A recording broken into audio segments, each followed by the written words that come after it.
Halo, perkenalkan kami dari kelas M2. Kami akan berdiskusi antara 4 mahasiswa mengenai model perilaku konsumen untuk memenuhi nilai UTS perilaku konsumen dengan dosen pengampu Bapak Adi Mursalin SEMM. Perkenalkan, nama saya Salma sebagai mahasiswa A. Perkenalkan, nama saya Francisca Valena Eka Putri sebagai mahasiswa B. Perkenalkan, nama saya Indah Justina sebagai mahasiswa C. Perkenalkan, nama saya Amanda Putri sebagai mahasiswa D. Hai teman-teman, hari ini saya akan membahas tentang model perilaku konsumen. Saya yakin model ini sangat penting dalam memahami mengapa orang membeli barang atau jasa tertentu. Ya, saya setuju sama karena model perilaku konsumen ini membantu kita untuk memahami bagaimana keputusan pembelian dibuat oleh individu. Tahap pertama adalah pengenalan masalah, di mana orang menyadari ada kebutuhan atau masalah yang harus dipecahkan. Itu adalah langkah awal, bukan? Iya Eka, benar sekali. Setelah tahap pengenalan masalah, langkah berikutnya adalah mencari informasi. Seseorang akan mulai mencari opsi, produk atau layanan yang bisa memenuhi kebutuhan mereka. Dan juga jangan lupa tentang evaluasi alternatif.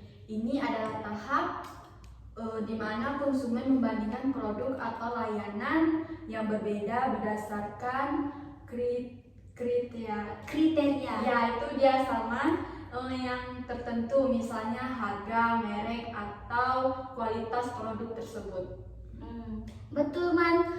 Setelah itu kita sampai pada tahap keputusan pembelian. Disinilah orang membuat keputusan untuk membeli produk atau layanan yang telah dievaluasi, dan tentu saja tahap evaluasi pasca pembelian juga penting, di mana orang mengevaluasi apakah keputusan pembelian mereka memenuhi tahapan atau tidak.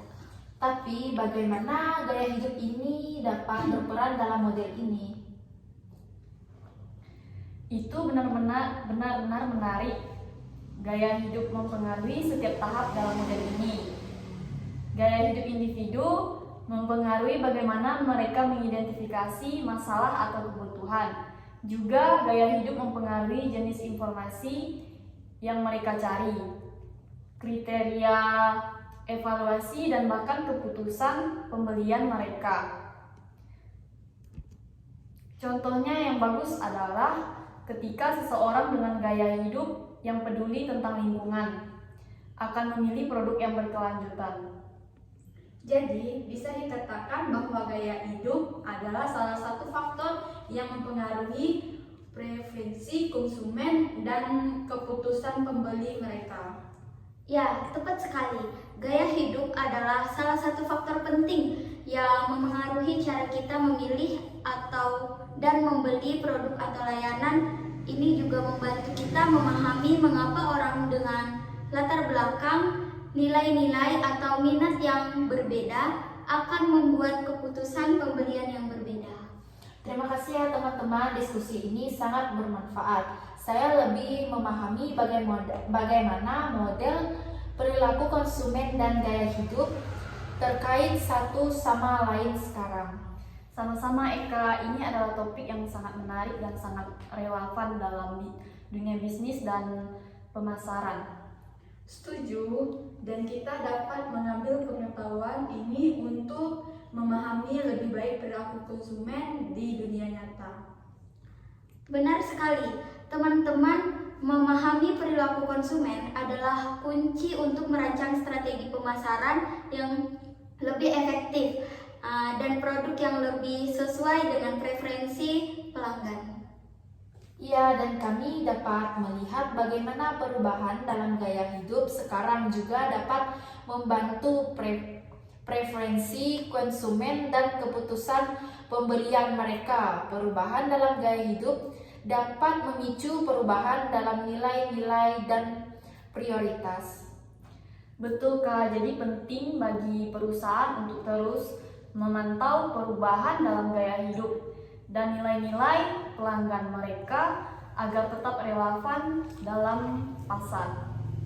Saya setuju, Din, dan juga mungkin penting bagi perusahaan untuk beradaptasi dan mengubah strategi mereka sesuai dengan perubahan ini. Ini dapat melibatkan peluncuran produk baru atau kampanye pemasaran yang lebih sesuai dengan tren gaya hidup yang sedang berlangsung belakangan ini. Terdengar seperti rencana yang baik. Dengan pemahaman yang lebih baik tentang model perilaku konsumen dan pengaruh gaya hidup, kita bisa lebih siap dalam menghadapi tantangan dalam berbisnis dan pemasaran.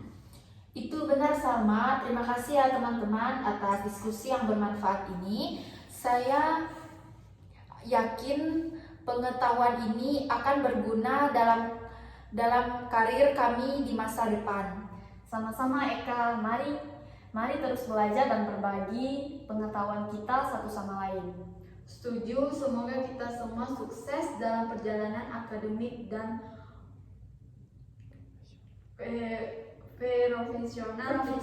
profesional kita. Oke, sekian diskusi dari kami. Kami ucapkan terima kasih.